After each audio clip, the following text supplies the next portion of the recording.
नमस्कार दोस्तों, स्वागत है आपका एग्जाम बुक चैनल में। दोस्तों इस वीडियो में मैं आपको बताऊंगा कि आपातकाल इमरजेंसी प्रोविजन, ठीक है, इमरजेंसी प्रोविजन जो है हमारे संविधान में दे रखे हैं वो कहाँ पर हैं और क्या क्या चीज़ें, उनकी विशेषताएं क्या हैं। ये आपका पार्ट 1 है। थोड़ा सा ये लंबा टॉपिक है। ये 2 पार्ट में आपका, मिनिमम 2 पार्ट में ये आपका खत्म हो जाएगा। तो आज का ये पार्ट है, उसके बाद नेक्स्ट जो पार्ट आएगा उसमें ये फिनिश हो जाएगा। तो सबसे पहले देखते हैं कि हमारे देश में जो संवैधानिक प्रोविजन दे रखे हैं, जो इमरजेंसी प्रोविजन दे रखे हैं, वो संविधान के किस भाग में दे रखे हैं। तो भाग 18 में जो है ये आपका इमरजेंसी के बारे में बताया गया है। कौन से अनुच्छेद में बताया गया है? ये आपके अनुच्छेद 352 से लेकर और 360 तक, 352 से लेकर और 360 तक जो है सबके सब आपका क्या है, इसमें इमरजेंसी के बारे में ही आपका बताया गया है। ठीक है, उसके बाद है आपका कि सबसे एक बुलेट पॉइंट हम देख लेते हैं कि जो इमरजेंसी होती है वो क्या होती है। देखिए, कभी भी किसी भी देश में कुछ भी स्थिति, कोई भी स्थिति आ सकती है। इमरजेंसी का मतलब ही यही होता है आपातकाल। आपातकाल मतलब नॉर्मल स्थिति से थोड़ी सी वर्स्ट स्थिति जब आती है, जब थोड़ी सी अलग हट की स्थिति आती है, तो उसी को हम आपातकाल कहते हैं। जब हमारे देश में कुछ उसके लिए कुछ न कुछ आपकी मानक दे रखे हैं कुछ, ठीक है ना, कि इस परिस्थिति को हम इमरजेंसी बोलेंगे। जैसे पहली बात आप समझ लीजिए कि सिर्फ और सिर्फ केंद्र सरकार को, केंद्र द्वारा किसी असामान्य स्थिति से निपटने के लिए ही इमरजेंसी का प्रोविजन लाया गया है। मतलब सिर्फ केंद्र के पास ही पावर है कि वो इमरजेंसी के मामलों में वो अपना जो है निर्णय देगी। ठीक, उसके बाद अब आपका हम देखते हैं कि मतलब इमरजेंसी का जो प्रोविजन है वो क्यों है। वो इसलिए है कि देश की संप्रभुता मतलब सोवेरेनिटी, एकता मतलब इंटेग्रिटी और आपका अखंडता, ठीक है, और संविधान को सुरक्षित करने के लिए ये कुछ आपके पॉइंट बताए हैं कि इन सबको सुरक्षित करने के लिए ही इमरजेंसी प्रोविजन लगाया जाता है। ठीक है, अब संप्रभुता का क्या मतलब है? संप्रभुता का मतलब है, मान लीजिए कोई देश हमारे ऊपर आक्रमण कर दे तो फिर क्या करोगे?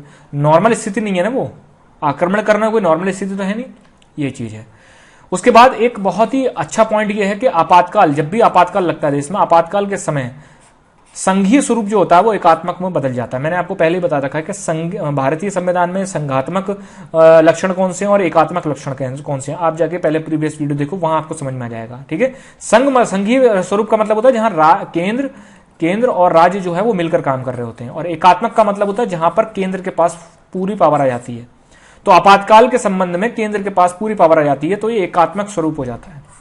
ठीक है, अब हम सबसे पहले देखते हैं कि भाई आपातकाल के बारे में तो हम बात कर रहे हैं, कितने तरीके के आपातकाल हैं। तो दोस्तों 3 तरीके के आपातकाल हैं। पहला है राष्ट्रीय आपातकाल, जिसको कि अनुच्छेद 352 में कहा गया है।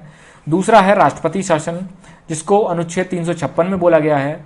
तीसरा है आपका वित्तीय आपातकाल, जिसको कि अनुच्छेद 360 में इसको डिफाइन किया गया है। ठीक है, तो ये 3 तरीके के आपातकाल हमारे संविधान में इनके बारे में चर्चा करी गई है। तो आज हम बात करेंगे राष्ट्रीय आपातकाल के बारे में, क्योंकि सबसे प्रमुख आपातकाल यही होता है। ठीक है, इसकी स्थितियां क्या होती हैं, किस स्थिति में इसको लगाया जाता है, क्या क्या होता है, ये सब चीजें हम आपको बताते हैं। सबसे पहले देखते हैं राष्ट्रीय आपातकाल। राष्ट्रीय आपातकाल जो है वो आपका 352 में दे रखा है, आर्टिकल 352। ठीक, इसमें 3 परिस्थितियां हैं। मतलब परिस्थिति मतलब इन परिस्थितियों, जब ये परिस्थिति आ जाएंगी किसी हमारे देश पे, तब ये राष्ट्रीय आपातकाल घोषित कर दिया जाएगा। जैसे मान लीजिए युद्ध हो रहा है, ठीक है, और देखिए युद्ध का मतलब होता है कि जब दोनों देशों की सेना, जैसे मान लीजिए कि पाकिस्तान और इंडिया की सेना जो है, इंडिया और पाकिस्तान, जैसे कारगिल में हुआ था कि पाकिस्तान और इंडिया की दोनों की सेनाएं जो है लड़ रही थी, तो वो युद्ध हो रहा था वहां पे। बाह्य आक्रमण क्या होता है कि जैसे मान लीजिए इंडिया किसी से युद्ध की स्थिति में नहीं है, लेकिन चाइना जो है वो अचानक जो आक्रमण कर देता है, तो उसको बोला जाएगा बाह्य आक्रमण।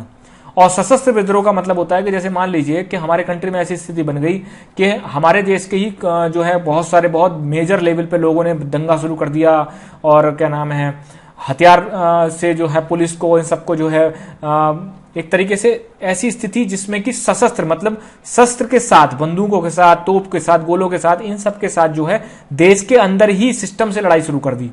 ठीक, इसमें आप ये जो एक तरीके से ऐसे समझ लीजिए कि सशस्त्र विद्रोह जो होता है वो देश के लोगों से ही, जो जब वो स्थिति आ जाती है कि जब वो आपस में ही ऐसी स्थिति में बढ़ने लगते हैं जैसे कि आपका जो है जिसमें गृह युद्ध की स्थिति बनती है। ठीक है, ये आता है आपका सशस्त्र विद्रोह। तो ये 3 परिस्थितियां ऐसी हैं जिनमें कि आपका राष्ट्रीय आपातकाल घोषित किया जाता है। अब इसको घोषित करने का अधिकार किसका है? तो देखिए राष्ट्रपति जो है वो राष्ट्रीय आपातकाल की घोषणा करता है। ठीक है, ऐसा नहीं है कि राष्ट्रपति राष्ट्रीय आपातकाल की घोषणा अपनी मनमर्जी से कर देगा, नहीं, बाकायदा प्रधानमंत्री और उसकी मंत्रिपरिषद वो राष्ट्रपति को लिखित में देगी कि राष्ट्रपति जी इस डेट से आप जो है राष्ट्रीय आपातकाल जो है घोषित कर दीजिए। राष्ट्रपति उसको राष्ट्रीय आपातकाल को घोषित कर देगा, ठीक है, क्योंकि राज्य का प्रमुख राष्ट्रपति होता है। तो वहां से जो है इसमें क्वेश्चन आ जाता है आपका कि आपातकाल की घोषणा कौन करता है, तो वो राष्ट्रपति करता है।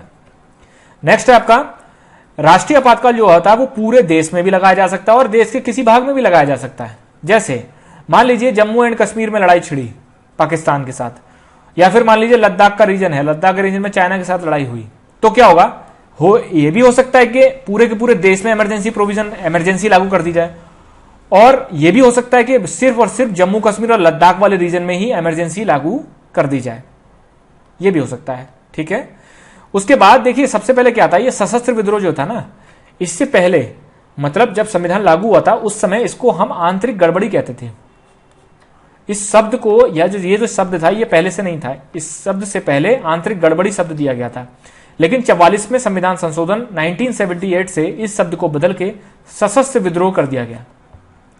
ठीक, सभी को पता होगा कि इंदिरा गांधी ने अपने टाइम पे इमरजेंसी लगाई थी, तो उसमें इसी चीज के आंतरिक गड़बड़ी के कारण लगाई गई थी, लेकिन बाद में उसको 44 में संविधान संशोधन 1978 में सशस्त्र विद्रोह कह दिया गया, क्योंकि सशस्त्र विद्रोह का मतलब होता है कि लोग जब हथियार उठा के अपने ही सिस्टम के खिलाफ लड़ना शुरू कर देते हैं। ठीक है, उसके बाद है राष्ट्रपति जो होता है, राष्ट्रपति राष्ट्रीय आपातकाल की घोषणा मंत्रिमंडल की लिखित सिफारिश, इसको जरूर आप पॉइंट आउट करना है, बाकायदा लिखित में देना पड़ेगा। पहले क्या था, 44 में संविधान संशोधन से पहले क्या था कि प्रधानमंत्री अपनी मनमर्जी से बिना किसी लिखित को करके वो राष्ट्रपति जो है वो शासन लगा सकता था। ठीक, राष्ट्रपति शासन लगा सकता था, लेकिन 44 में संविधान संशोधन के बाद क्या हो गया कि आपका उसको बकायदा मंत्रिमंडल और उसकी लिखित सिफारिश होनी चाहिए। ठीक है, फिर आपका राष्ट्रीय आपातकाल न्यायिक समीक्षा के अंदर आता है। न्यायिक समीक्षा मैंने आपको बता रखा है पहले कि मतलब इसको सुप्रीम कोर्ट या हाई कोर्ट में चैलेंज किया जा सकता है। ठीक है, आप जो है ये कह सकते हो कि ये इमरजेंसी गलत लगाई गई है, तो इसके लिए आप सुप्रीम कोर्ट और हाई कोर्ट जा सकते हो, और सुप्रीम कोर्ट हाई कोर्ट इसमें दखल भी दे सकता है। पहले ऐसा प्रोविजन नहीं था। आप देखते हैं कि राष्ट्रीय आपातकाल जो होता है वो मतलब लगता कैसे है भाई, ऐसे थोड़ी ना है कि प्रधानमंत्री और उसकी मंत्रिमंडल ने कह दिया और उसी दिन से राष्ट्रीय आपातकाल, नहीं, राष्ट्रीय आपातकाल तो लग जाएगा, लेकिन उसके लिए लगाने के बाद आपको जो है संसद से बकायदा आपको अनुमति लेनी पड़ेगी, उसको अनुमोदन लेना पड़ेगा। उस अनुमोदन की क्या प्रक्रिया है कि राष्ट्रीय आपातकाल का संसद में अनुमोदन क्या है, आपातकाल की घोषणा जारी होने के 1 महीने के अंदर दोनों सदन मतलब लोकसभा और राज्यसभा दोनों सदनों से आपको अलग अलग अनुमोदन लेना पड़ेगा। अनुमोदन का मतलब होता है सहमति लेनी पड़ेगी, बकायदा आपको जो है एक प्रस्ताव लाना पड़ेगा, प्रस्ताव जो है विशेष बहुमत से पास होता है इसमें। उसके बाद अनुमोदन मान लीजिए मिल गया, अनुमोदन मिलने के बाद 6 महीने तक आपातकाल जारी रहता है। ठीक है, 6 महीने तक जो है आपातकाल आपका जारी रहता है।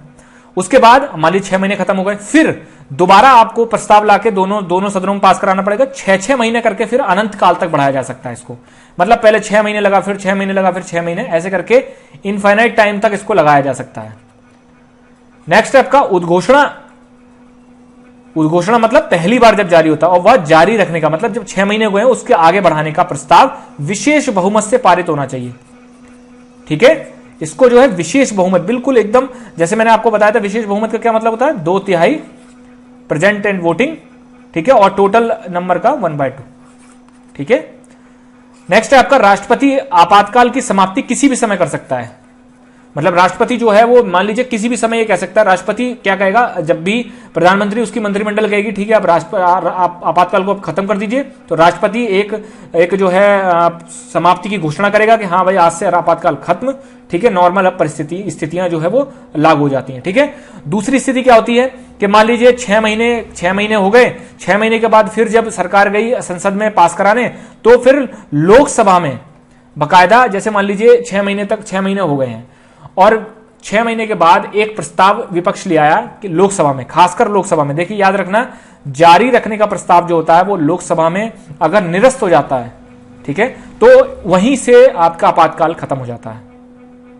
6 महीने के बाद मान लीजिए 6 महीने के बाद सरकार गई 6 महीने और बढ़ाने के लिए, लोकसभा में जैसे ही प्रस्ताव पारित किया वो गिर गया, प्रस्ताव निरस्त हो गया, तो वहीं से जो है उसी दिन से आपका आपातकाल जो है वो खत्म हो जाता है। ठीक है, अब यहां देख लेते हैं स्वीकार प्रस्ताव, मतलब जब स्वीकार प्रस्ताव जब हम स्वीकार करते हैं, मतलब आपातकाल को सदन स्वीकार करती है, दोनों लोकसभा राज्यसभा, तो उसमें क्या होता है, दोनों सदनों से पास होना चाहिए। ठीक है, और उसके बाद विशेष बहुमत से पास होना चाहिए, लोकसभा और राज्यसभा दोनों में।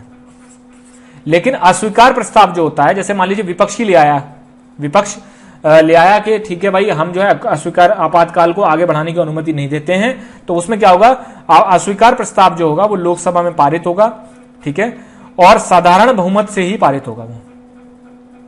दो चीजें हैं याद रखना, पहली चीज तो ये है कि यदि सरकार जो है लाती है क्या नाम है, आगे बढ़ाने का जारी रखने का जो प्रस्ताव लाती है, और अगर वो लोकसभा से गिर जाता है, लोकसभा में पास नहीं होता है, तो वो ऑटोमेटिकली आपातकाल उस दिन से खत्म हो जाता है। फिर उसके बाद है कि अगर मान लीजिए सरकार लाती है या कोई विपक्ष से अस्वीकार प्रस्ताव लाता है, बाकायदा एक प्रस्ताव के रूप में लाता है, और उसको लोकसभा में पारित हो जाता है वो, जैसे मान लीजिए इस समय बीजेपी चल रही है, बीजेपी ने जो है इमरजेंसी लागू कर दी, 6 महीने हुए, 6 महीने के बाद जो है उससे 6 महीने के बाद जो है कांग्रेस आई, कांग्रेस ने कहा कि नहीं हम जो है अस्वीकार प्रस्ताव लाते हैं इसके लिए, मतलब इमरजेंसी जो है अब आगे नहीं बढ़ाई जाएगी, और ये इमरजेंसी विपक्ष के द्वारा लाया गया जो प्रस्ताव है, अगर ये लोकसभा में पारित हो जाता है तो, और साधारण बहुमत से पारित हो जाता है, तो सीधी सी बात है ये आपातकाल उस समय के लिए उस समय खत्म हो जाता है।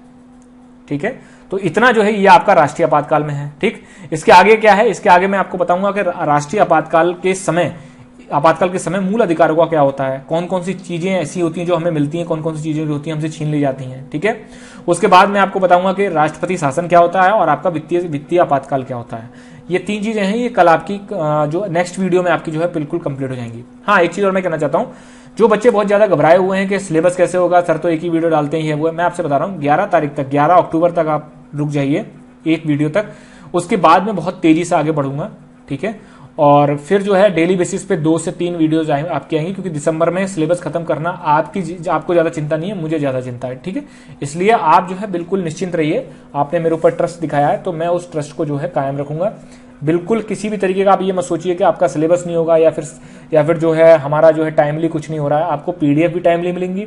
अब जैसे ये आपातकाल का एक पार्ट 1 है, मैं पार्ट 2 बना के फिर इकट्ठा आपको एक साथ जो है आपातकाल की वीडियो, आपातकाल का जो पीडीएफ होगी, पीडीएफ नोट, उसको मैं दे दूंगा।